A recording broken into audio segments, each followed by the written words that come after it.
Hello বন্ধুরা, সবাই কেমন আছো? আশা করছি খুব ভালোই আছো। আমার নতুন একটা ব্লগে তোমাদের অনেক অনেক স্বাগত। আমার ইউটিউব চ্যানেলে তোমাদের অনেক অনেক ওয়েলকাম। তো বন্ধুরা, আজকে হচ্ছে একাদশী। অনেকেই জানে যে আজকে একাদশী, কেউ কেউ আবার জানেও না, আর কেউ কেউ জানে। তো একাদশীটা কিন্তু আমি সব সময় পালন করি।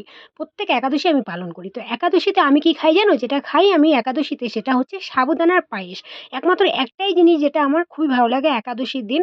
আর আমি ভাত রুটি খাই না। আমার বর আবার রুটি খায়। আমার বরকে মেয়েকে রুটি বানিয়ে দিয়েছি সকালবেলা, রুটি আর রাজমার তরকারি, মেয়ের জন্য আলুর তরকারি বানানো হয়ে গেছে। তো ওদের এই জিনিসটা দিয়ে দিয়েছি। এবার আমি দুপুর ১২টা এখন বাজে, ওদের খাইয়ে দাইয়ে তারপরে আমি এসে গেছি এখানে আমার নিজের জন্য পায়েস করতে।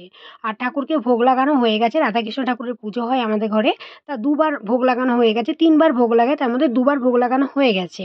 তো এখন আমি একটু পায়েসটা করে নিচ্ছি বন্ধুরা, সাবুদানার পায়েস।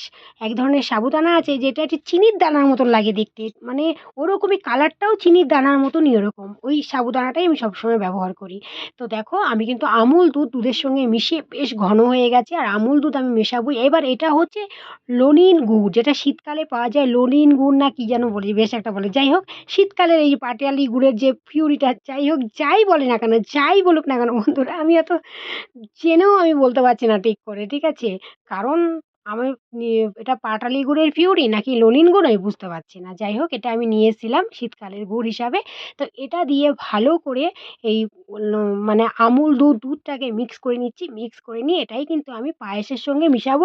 আর তোমরা দেখেছো যে ৪ টে বাতাসাও কিন্তু আমি মিশিয়েছি। কারণ পায়েস আমার এই দিয়েই বেশি ভালো লাগে। পায়েস কিন্তু আমার চিনি দিয়ে মোটেই পছন্দ হয় না। পায়েস বানাবো শীতকাল যদি না থাকে, শীতকাল হলে গুড় দিয়ে বানাবো, বাতাসা দিয়ে বানাবো, আর গরমকাল হলে মিশ্রি দিয়ে বানাবো, বাতাসা দিয়ে বানাবো। পায়েস হচ্ছে এভাবেই আমার পছন্দ। তোমাদের কার কীভাবে পছন্দ আমাকে কমেন্টে অবশ্যই জানাবে বন্ধুরা। তো দেখো পায়েসটা বানিয়ে নিচ্ছি।